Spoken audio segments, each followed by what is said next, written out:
أعوذ بالله من الشيطان الرجيم. بسم الله الرحمن الرحيم. إن الذين قالوا ربنا الله ثم استقاموا تتنزل عليهم الملائكة ألا تخافوا ولا تحزنوا وأبشروا بالجنة التي كنتم توعدون. صدق الله العظيم. رب اشرح لي صدري ويسر لي أمري واحلل عقدة من لساني يفقهوا قولي.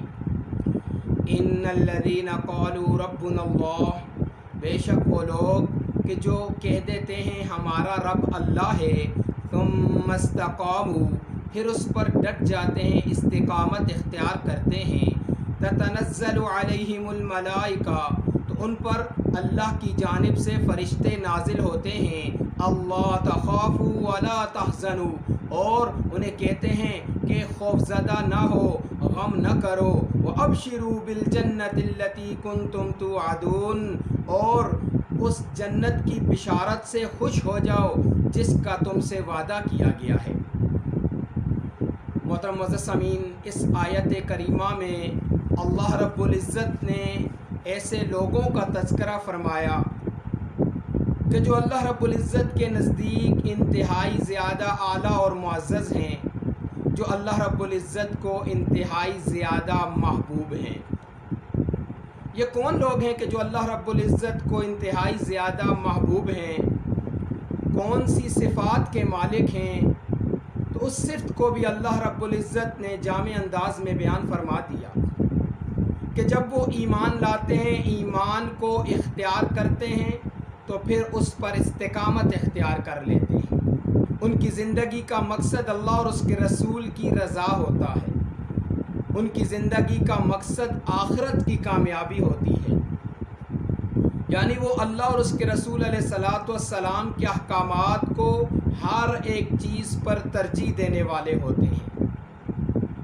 ایسے لوگ کہ جب وہ ایمان قبول کرتے ہیں اور ایمان کی دعوت لے کر کھڑے ہوتے ہیں، تو چاہے اپنے ہیں یا پرائے ہیں، چاہے وہ کمزور ہیں یا طاقتور ہیں، کوئی بھی انہیں اپنی اس دعوت سے ہٹا نہیں سکتا، کوئی بھی انہیں اس حق سے پھسلا نہیں سکتا، چاہے وہ عالم کفر ان کے مقابلے میں ہو اور وہ تنہا ہوں، چاہے کتنی بڑی سپر پاور ان کے مقابلے میں کیوں نہ ہو، جب وہ ایمان لے آتے ہیں تو پھر اس پر استقامت اختیار کر لیتے ہیں، اس پر ڈٹ جاتے ہیں، اور اسلام کی دعوت میں اسلام پر چلنے پر کوئی سمجھوتا نہیں کرتے، کسی کا لحاظ نہیں کرتے، کسی کے ڈراوے سے نہیں ڈرتے۔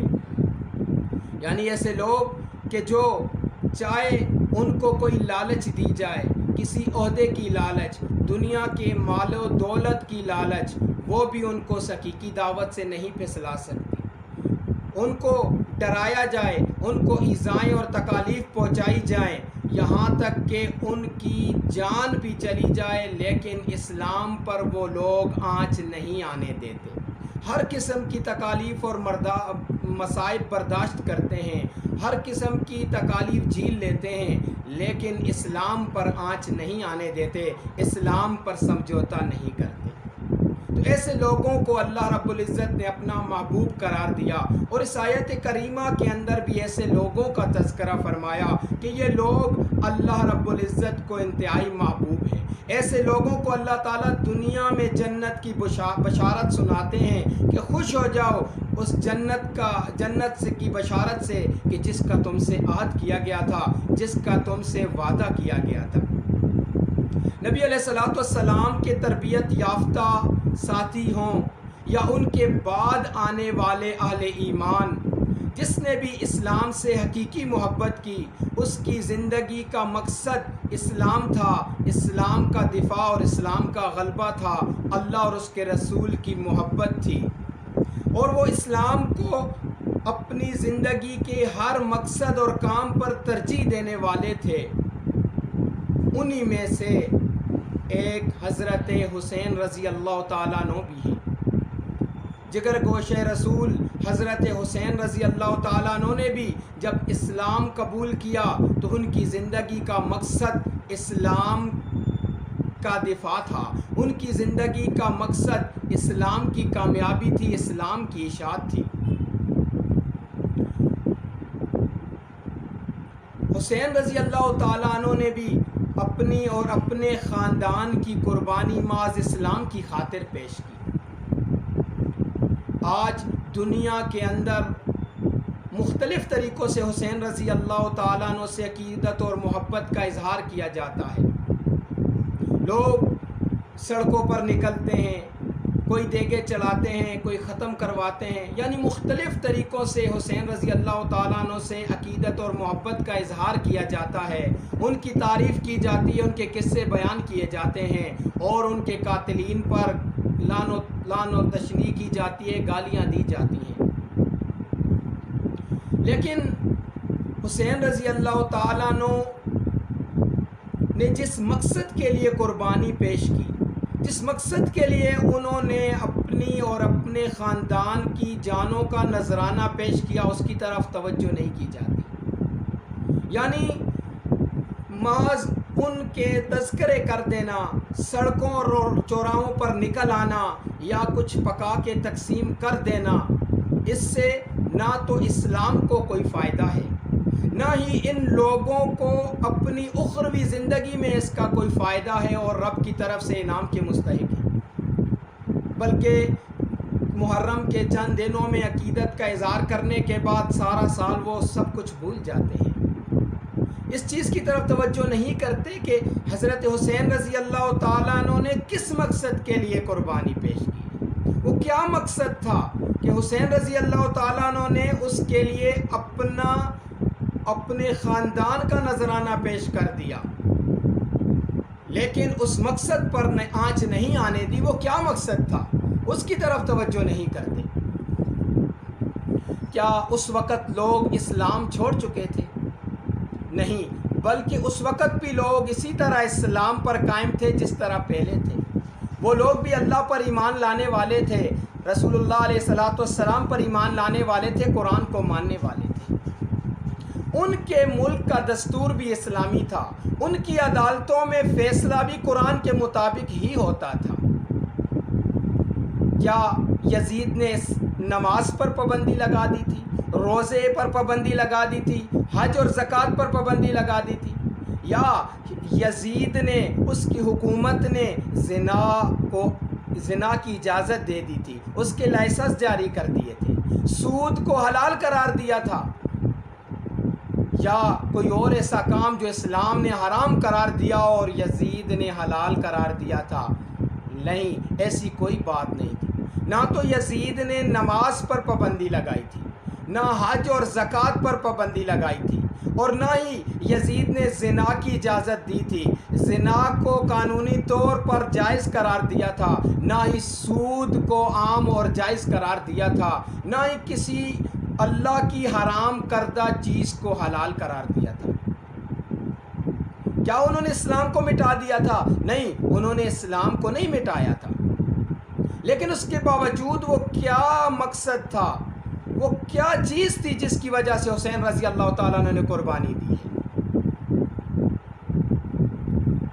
وہ مکمل اسلام کو نہیں مٹایا گیا تھا، وہاں پر فرائض پر پابندی نہیں لگائی گئی تھی، وہاں پر اللہ تعالیٰ کی حلال کردہ چیزوں کو حرام نہیں قرار دیا گیا تھا، یا اللہ کی حرام کردہ چیزوں کو حلال نہیں قرار دیا گیا تھا۔ وہاں پر بھی ویسے ہی کام چل رہا تھا جس طرح اس سے پہلے دور میں چلتا تھا۔ وہاں پر اگر تبدیلی تھی تو اسلامی دستور کی جزیات میں تبدیلی تھی، مکمل اسلام کو تبدیل نہیں کیا گیا تھا، مکمل اسلام کو انہوں نے نہیں چھوڑا تھا، بلکہ اسلامی دستور کی جزیات میں تبدیلی کی گئی تھی۔ اسلامی ریاست کی اولین خصوصیات تھیں کہ ملک خدا کا ہے، تمام کے تمام باشندے صرف خدا کی رعیت ہیں، اور حکومت رعیت کے معاملے میں خدا کے سامنے جواب دہ ہے، بلکہ حکومت خدا کے ساتھ ساتھ رعیت کو بھی جواب دہ ہے۔ اور حکومت اس رعیت کی مالک نہیں ہے، نہ ہی رعیت اس کی غلام ہے، بلکہ حکومت رعایا کے معاملے میں خدا کو جواب دہ ہے اور وہ ان کی محافظ ہے۔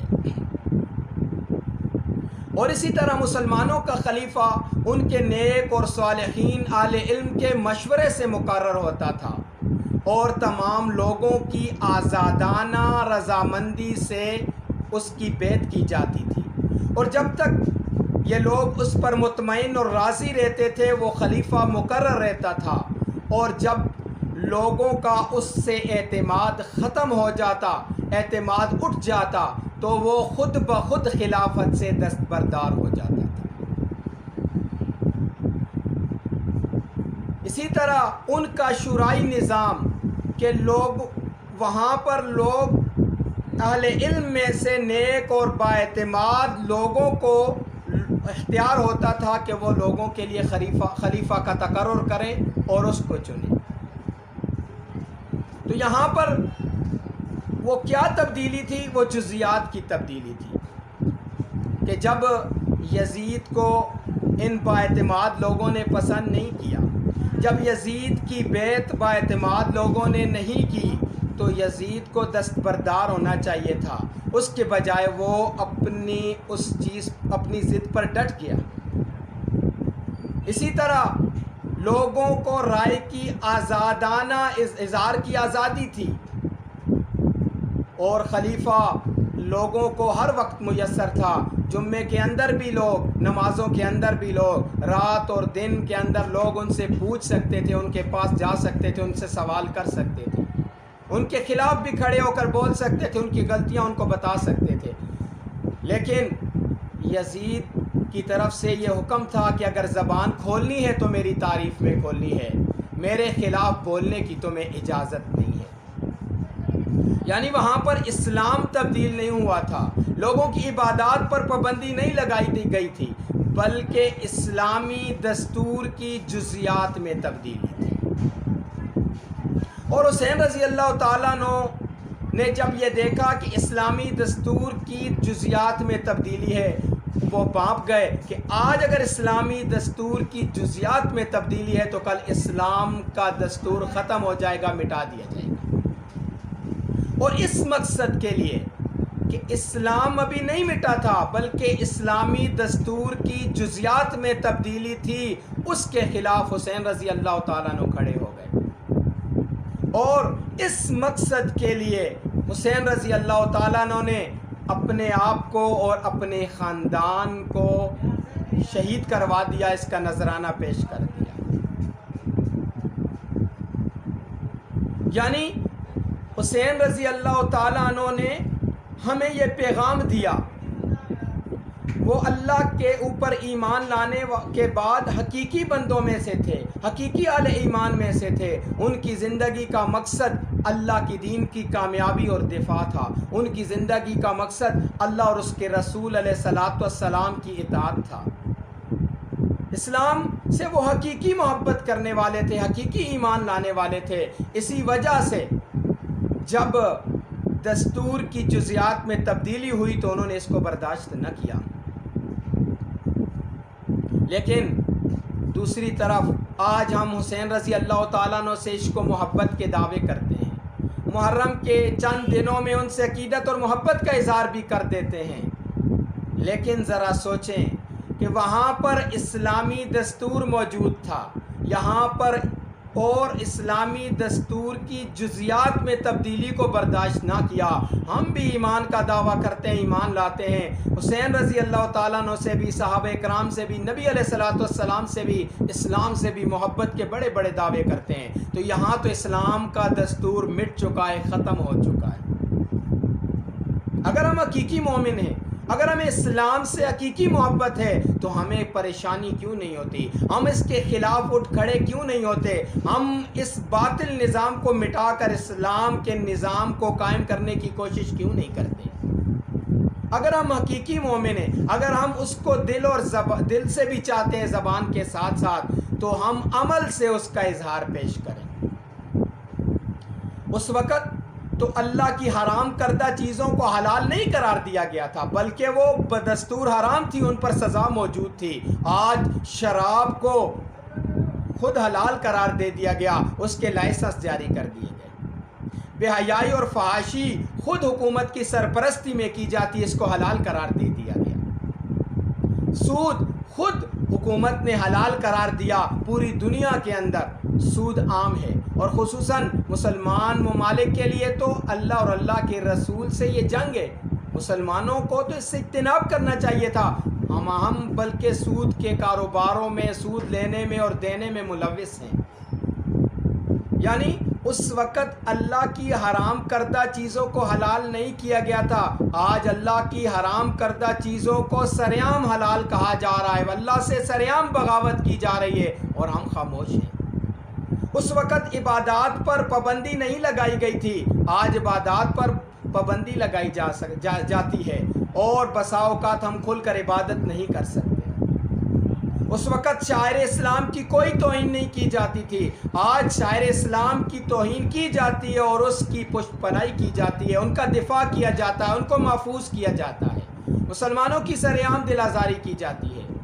اس وقت مسلمانوں کی طرف آنکھ اٹھا کر دیکھنے والا کوئی کافر نہیں تھا، ان کی جرأت نہیں تھی کہ کسی مسلمان پر ظلم کریں، اور آج دنیا بھر کے اندر مسلمان ذلت کی زندگی گزار رہے ہیں۔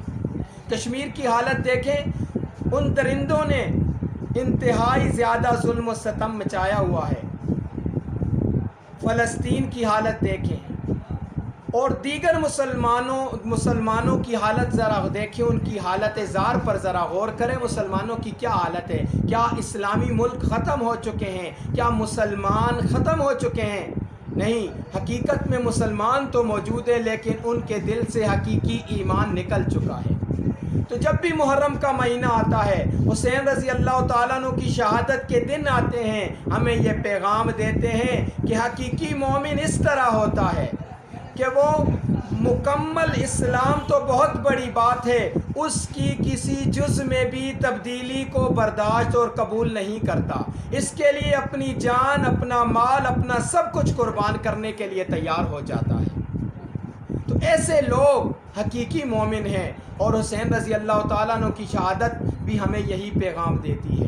ان سے اگر ہمیں حقیقی عقیدت اور محبت ہے تو ہمیں ان کے اس مقصد پر، ہمیں اس مقصد کو اپنانا ہے، اس مقصد پر چلنا چاہیے، بجائے اس کے کہ ہم اس مقصد پر چلیں، اسلام کا دفاع کریں، اسلام کے نفاذ کی، اللہ اور اس کے رسول کے قانون کو نافذ کرنے کی، اسلامی دستور کو لانے کی کوشش کریں۔ اس کے مقابلے میں ہم مسلمان کفر کے نظام کو مضبوط کرتے ہیں، دنیا کی لالچ میں، دنیا کے مفاد کے لیے ہم کفر کا ساتھ دیتے ہیں، ہم اللہ اور اس کے رسول کے نظام اور اس دستور کے مقابلے میں کفر کے نظام کو پسند کرتے ہیں، اور پھر ہم دعویٰ کبھی حسین رضی اللہ تعالیٰ عنہ سے محبت کا کرتے ہیں، اپنے آپ کو حسینی قافلے میں شمار کرتے ہیں، تو یہ زبانی دعوے ہیں، یہ منافقت کے علاوہ کچھ نہیں ہے۔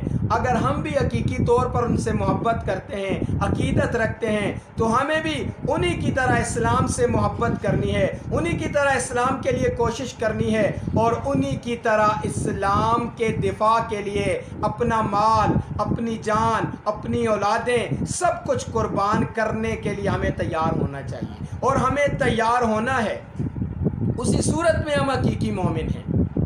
تو ایسے لوگوں کے لیے پھر رب کی طرف سے بھی بشارت ہے کہ ایسے لوگ میرے محبوب ہیں، ایسے لوگ معزز ہیں، میرے پسندیدہ ہیں، پھر ان کے لیے جنت کی خوشخبری ہے۔ اللہ تعالیٰ سے دعا ہے کہ ہمیں عمل کرنے کی توفیق عطا فرمائے۔ وآخر دعوانا ان الحمدللہ رب العالمین۔